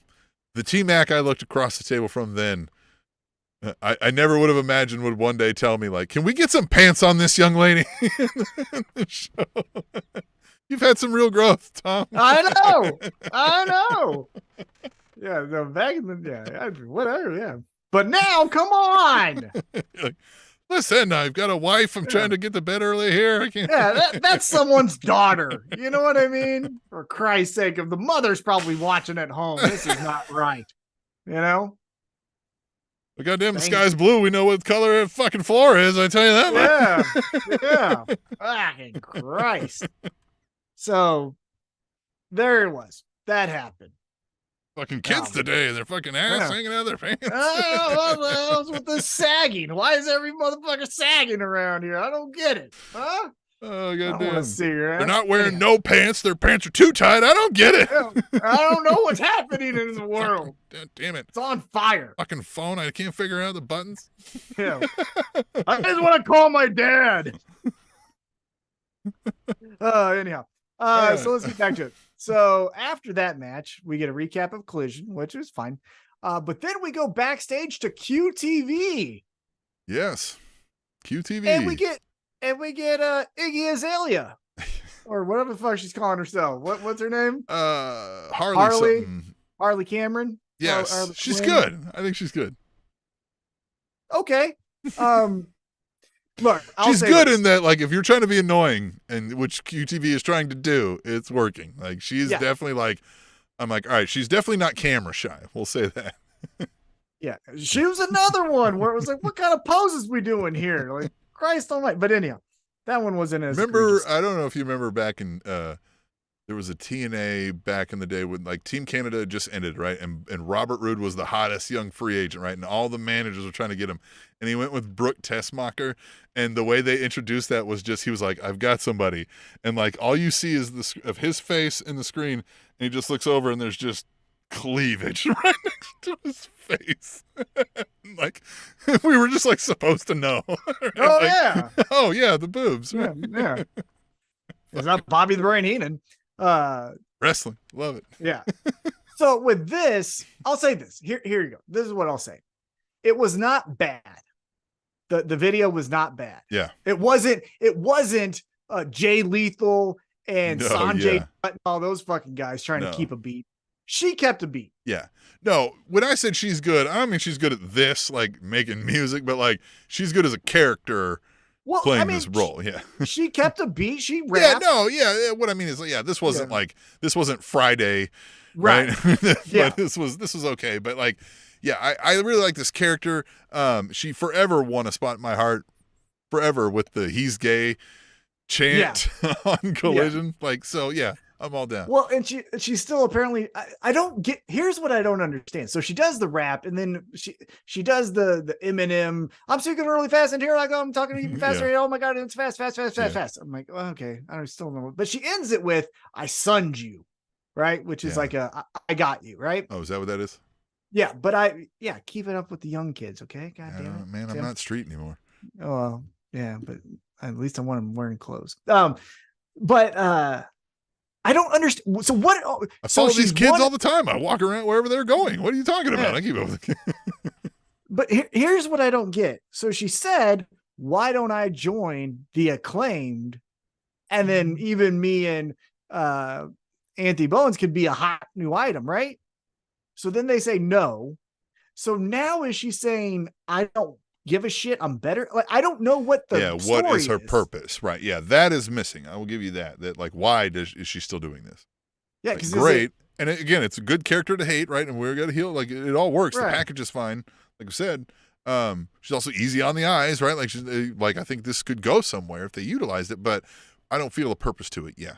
Yeah, because I just don't know if you're wanting to join them or now you hate them because they didn't let you. I don't know what's going on. So that's just say what I said. Now let's get to the main event. It is the greatest free agent rookie in AEW history, apparently, Nick Wayne, taking on the coolest man in professional wrestling, Swerve Strickland. And he is the coolest man in professional wrestling. If you disagree, you're wrong. So they lock up. And here's the cool thing that I thought about with this match.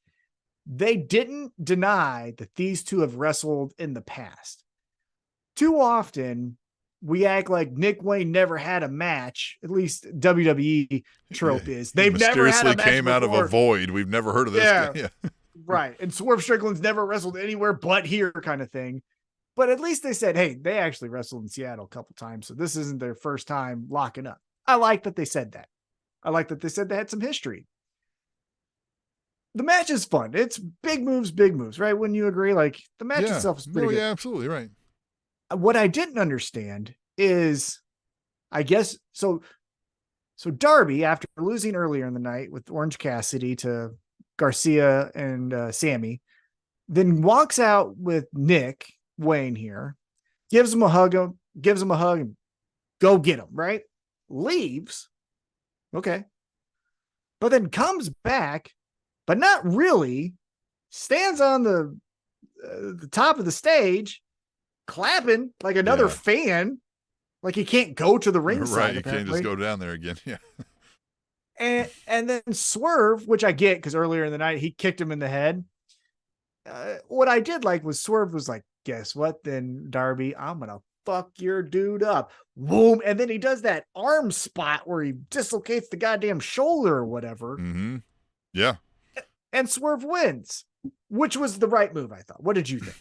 100% was the right move. I do want to bring up again that Brian J. earlier talked about this. He said, damn, Nick Wayne and Swerve, hot damn, hashtag tweet the table. And yes, I mean, it was a lot of action. Mm-hmm. And, as you said, these two have wrestled each other, so they know what they're doing in there with each other, what works, mm-hmm. what doesn't, how to kind of get things to go over. And it showed. And I thought they blended well a modern style with sort of brutality and sort of those big spots, kind of like we were talking about with MJF and Adam Cole, less of like a showmanship version of it, but like there was still that kind of like, you had the arm spot, right? And they kind of had these moments mixed in amongst the kind of, he's over here, he's over there, he's left and right. So I thought they did a good job, but yes, the Swerve needed a win for one, right? Oh yeah, 1,000,000%. Yeah, 100%. And then two, yeah, like, again, even all the stuff you've told me about Nick Wayne, how great he is, you've still told me he's fucking young, right? Like, he shouldn't be walking in the door and beating Swerve Strickland. Yes, I 1,000,000% agree with that. I just thought Darby's spot in all of this was very odd. Yes. What again? Here I go. I'm gonna grab the pin. What I would have done, have him walk to the fucking ring apron, right? Have him yelling at Nick to do whatever he needs to do. Have Swerve Strickland pull maybe a Roman Reigns card, and as he's doing the moves, walking around talking shit to Darby, like, guess what I'm gonna do to your boy next? Yeah. This, Yeah. and then he does it, and then after the match, after Swerve wins, Darby rolls into the ring. You have Swerve just stand over both of them laughing or something, Yeah. and then like that's a better visual than just, hey, come on, Nick, and it's like, what are you doing? Yeah. You're I don't Darby get what writing that into the match does for anything, right? Like it doesn't add to the intrigue, it feels like. So why did they do it? Yeah, I agree with that. Well, the way they did it, it would add to the intrigue of Swerve really wants to put it to Darby. Yes, Allin. what you said, yes. But yeah, the idea of like just coming out and clapping out there, like to show you're behind him, but like you already established that earlier. I don't need that reminder. It also doesn't like make sure I want to root for Nick Wayne more. I don't like, and then the camera shot has to go back and forth from you to the match, and it's just bad. Bad. But it happened. Now let's get to technically the main event, but it was a segment. Mhm. And Don Callis walks out and he's like, hey, guess what? Got an announcement. Got the 5th member. But Kenny Omega, pussy. I mean, basically what he said. He said that. Yeah. And Kenny Omega, one thing that I've noticed about Kenny Omega with this Don Callis thing, or even actually it's even more so with just the Blackpool Combat Club in general, is he walks out and then like does this like pacing back and forth before then he walks to the ring. I thought that was, he just goes like, motherfucker, and then he goes down. He's been wearing no shirt either. Well, look, again, as I said earlier, put some fucking clothes on. However, you look like fucking Kenny Omega. Put some clothes on. Might be this episode title. Yeah. But if you got fucking Kenny Omega's torso, I ain't wearing a shirt either. But that's just he has a 9-pack. It looks like it. Yeah, 9. He is an action figure in shape right now. So he comes down, and before he gets into the ring, John Moxley and Takeshita are beating him up, which is fine. And he starts to beat them up and like getting them away. And then, look, on paper, this is cool. In practice, this sucked. I'm just going to tell you. So then out of nowhere, clunkily, just with the chair, Pac hits him. Yeah, he was like, they had the camera focus on who was in front of him. I forget, like Takeshita, I think it was. Yeah, and then he's just like kind of running behind him, and it's supposed to be the surprise. And it was like, no, I saw him. Right. I saw him already. And it didn't register necessarily right away either. That I was like, oh yeah, Pac hadn't been around, right? Like, because I was just like, oh yeah, Pac's there. And I was like, wait a minute, Pac, well, it was all just a mess. Yeah, and so then Pac is like, hey, you suck. I've never liked you, which is true. Storyline true, right? Yep, right. And so I'm the 5th man. Okay. All right. Still confused on where Claudio was, where Yuta was. I don't know why the whole gang wasn't there. Yeah, but you guys have been rolling as a gang everywhere you go, but tonight you just send one guy. Yeah, just Moxley and then the other guy who isn't even Blackpool Combat guy. Yeah. And so then they're in there and they're Blackpool like, Combat Charlie. Yeah, I mean, that's basically what it is. And so then they bring him into the ring and they put a chair on his throat and they're gonna fucking Brian Pillman him, right? Fucking take him out.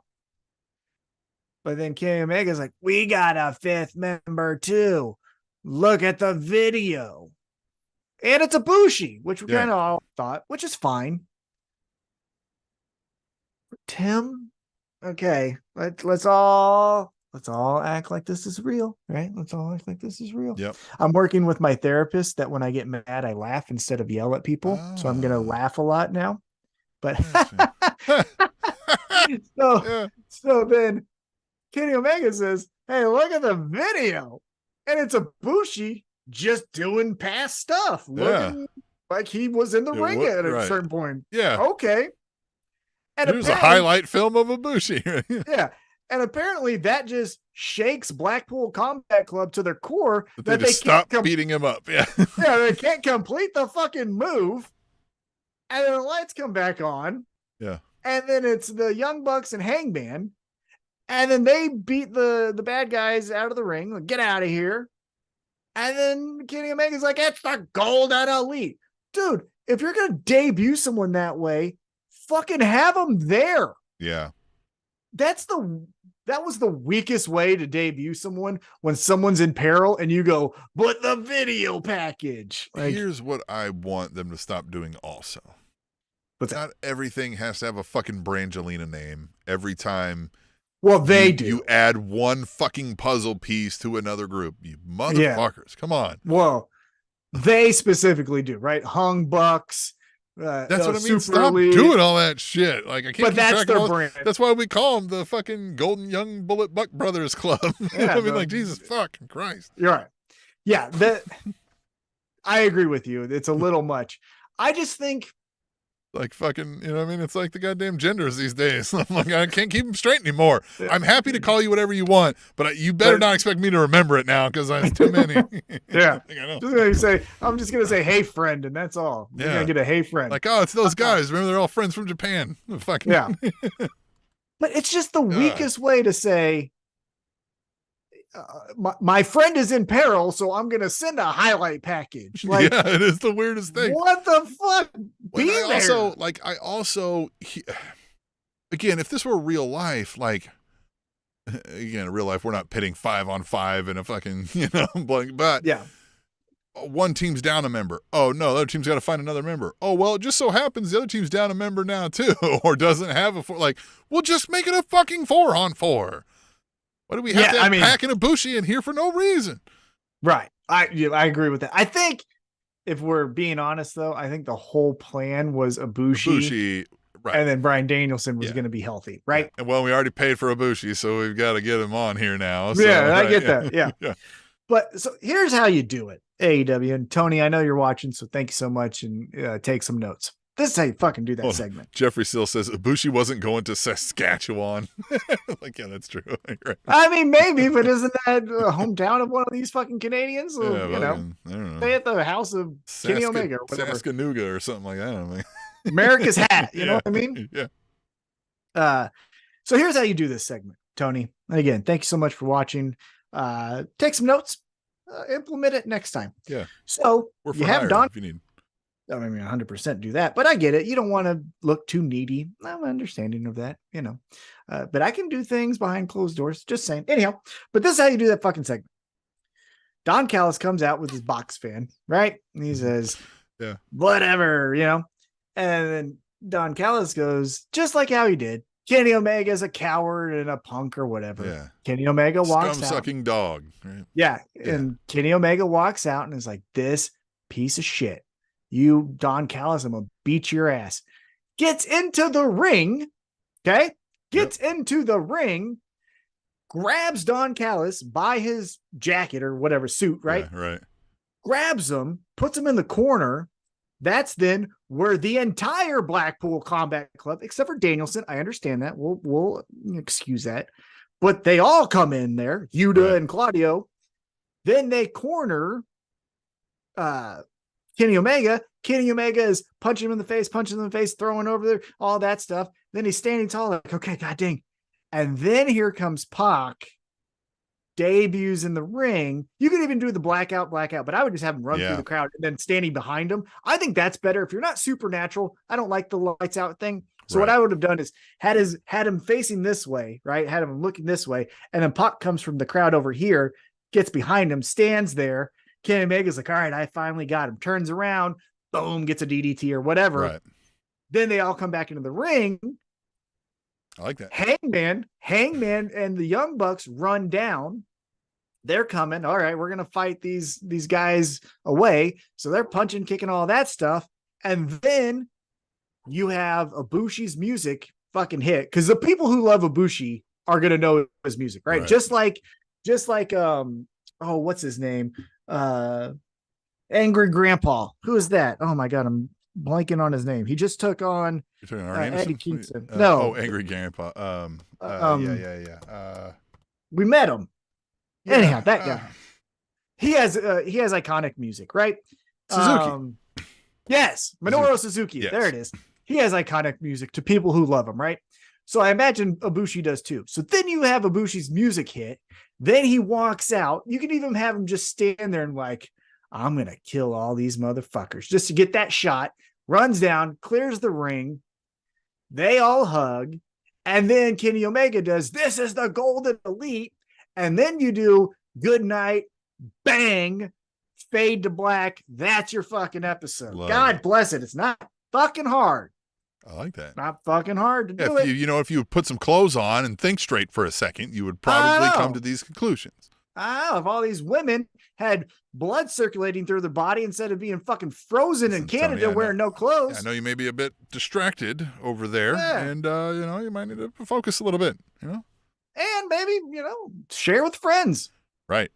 I like that. If it's snowing, give everyone a coat. If it's snowing, let everyone grab a sled. You know what I'm saying? Yeah. Right. Exactly. Everyone gets a snow tube. Right.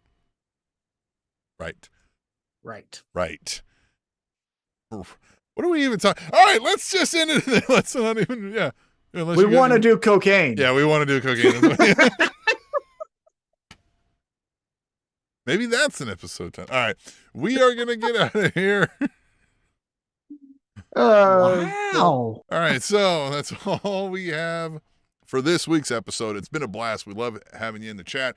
Please, tableshow@gmail.com. I can't stress enough. Send me a video clip. Send me an email, a MP3. Send me an email, something saying something nice about the Spanish Accounce Table in 10 years, and then give us a wrestling topic that we should discuss, right? Ask us, if you want to know who our favorite wrestler is, ask us that. If you want to ask us to fake build a storyline, ask us that, right? Ask us something wrestling related so we keep it wrestling. In 2 weeks' time, man, we're running out of time. So until that time, we'll come back next week before that and have another episode. But between now and then, put some clothes on. The Spanish Accounce Table.